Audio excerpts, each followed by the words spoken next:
Bismillahirrahmanirrahim. Nahmaduhu wa nusalli ala rasulihil karim. Amma ba'd. Insyaallah pada kesempatan ini kita akan melanjutkan kembali pembacaan kitab Fathul Mu'in. Kita telah sampai kepada babus shalah, bab yang menjelaskan tentang salat. Jadi salat ini adalah rukun Islam yang kedua setelah syahadah. Dan ibadah sholat ini adalah ibadah yang sangat-sangat penting. Bahkan amalan pertama kali yang akan ditanya nanti pada hari kiamat itu adalah sholat. Kemudian kata Nabi, kalau sholatnya baik, maka seluruh amal yang lainnya akan menjadi baik. Tetapi kalau sholatnya buruk, maka seluruh amal yang lainnya akan dianggap buruk. Oleh karenanya penting sekali kita mempelajari sholat. Nah, sholat itu apa? Nah, di sini oleh syarih dijelaskan, hiya adapun sholat syar'an secara syariat itu adalah aqwalun bacaan-bacaan, wa af'alun perbuatan-perbuatan, makhsusatun yang dikhususkan, muftatahatun yang dibuka, bitakbir dengan takbir, mukhtatamatun yang ditutup bitaslim dengan salam. Jadi sholat dalam makna syariat itu adalah bacaan-bacaan dan perbuatan-perbuatan yang dikhususkan, yang dibuka dengan takbir dan ditutup dengan salam. Sehingga dengan definisi ini sebagian ulama ada yang mempermasalahkan sholat jenazah. Apakah sholat jenazah itu termasuk sholat secara syariat atau tidak? Nah, sebagian ulama mengatakan sholat jenazah itu bukan sholat secara syariat. Karena dalam sholat jenazah itu hanya ada bacaan-bacaan, tetapi nggak ada gerakan-gerakan. Gerakannya itu hanya ada satu, yaitu qiyam, berdiri. Nah, adapun gerakan-gerakan tangan itu hukumnya adalah sunnah, sehingga nggak diperhitungkan. Tetapi sebagian ulama yang lainnya mengatakan bahwasannya sholat jenazah itu adalah sholat secara syariat.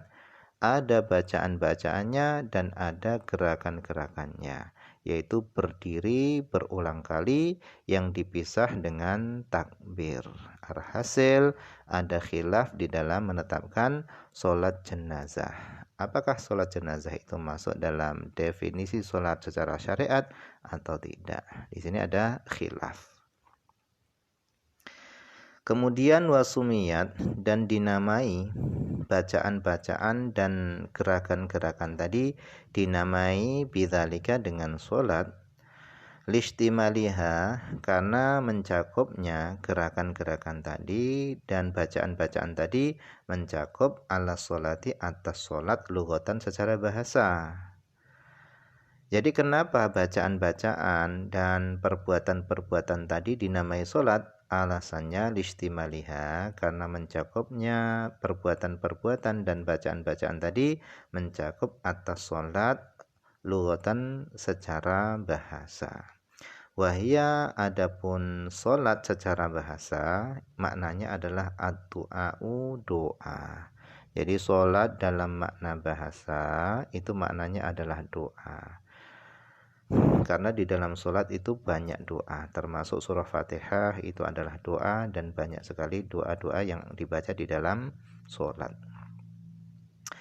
Di dalam Al-Quran disebutkan washolli alaihim, maknanya adalah ud'u lahum, doakanlah mereka.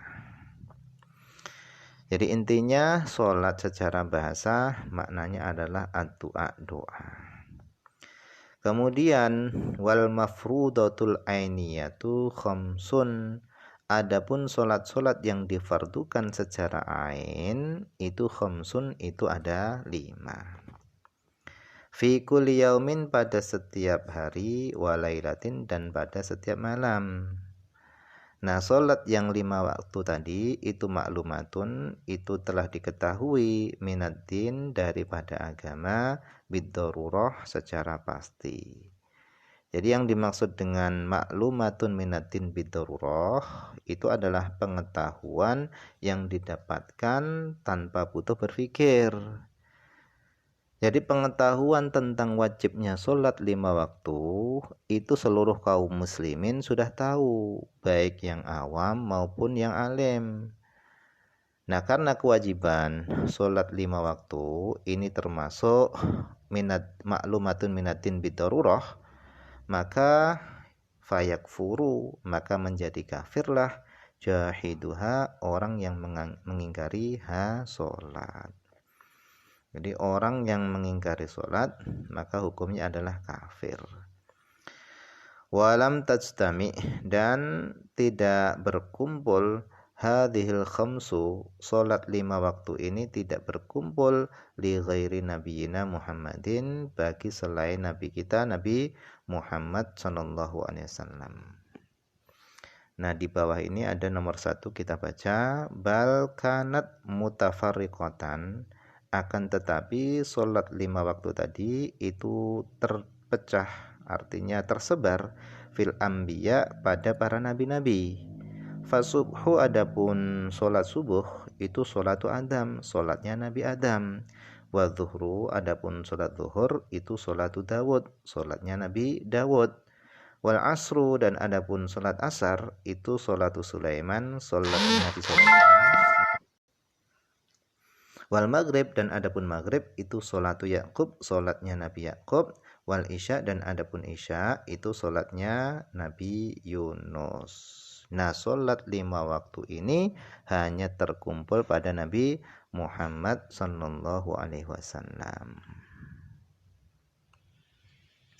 Kemudian wafuridot, dan sholat 5 waktu ini difardukan Lailatul Isra, pada malam Isra, ba'dan nubuwah, setelah kenabian, bi asyri sinin, dengan 10 tahun, wa thalathati asyhurin, dan 3 bulan.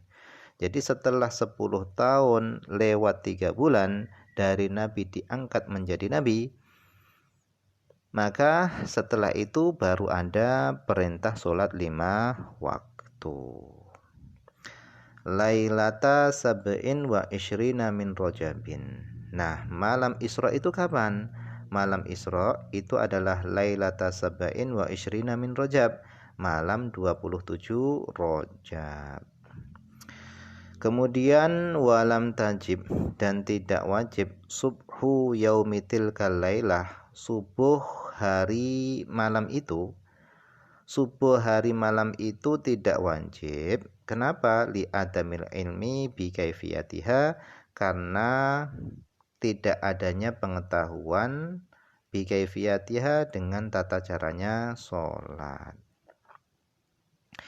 Jadi Nabi SAW beliau isrokan itu pada malam hari, dan pada malam itu diperintahkan sholat 5 waktu.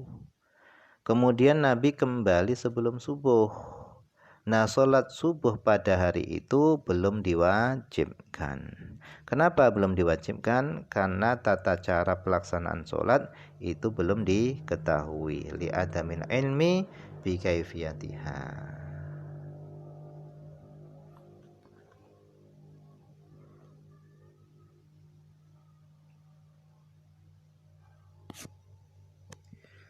Kemudian wa innama tajibul maktubatu, dan hanya saja wajib al maktubatu, sholat 5 waktu, ai as-sholawatul khamsu, sholat 5 waktu, hanya saja wajib sholat 5 waktu itu ala kulli muslimin, atas setiap muslim, mukallafin, mukallaf.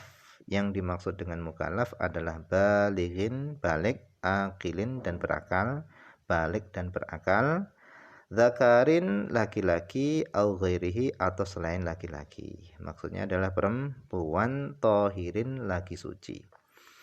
Jadi sholat 5 waktu itu hanya diwajibkan kepada orang Islam yang pertama.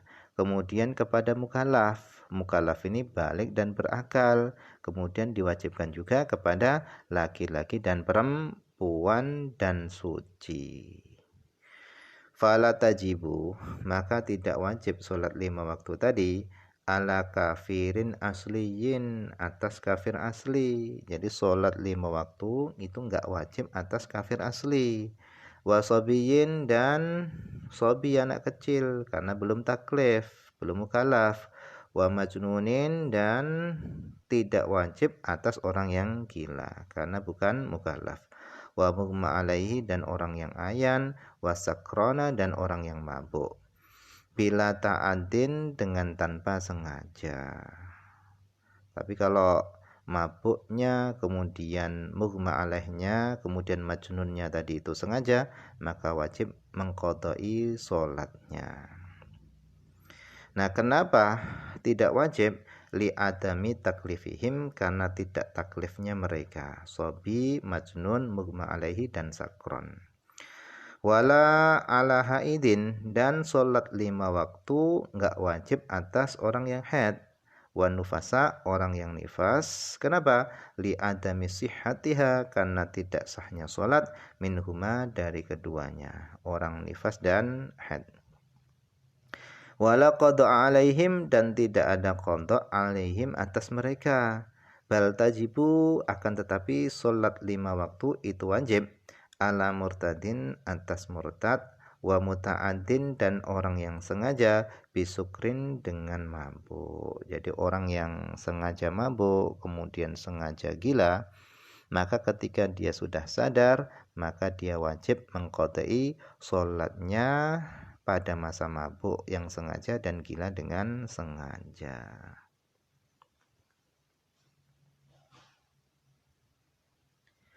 Nah, mungkin ini saja dulu yang bisa dibaca pada kesempatan ini. Semoga ada manfaatnya.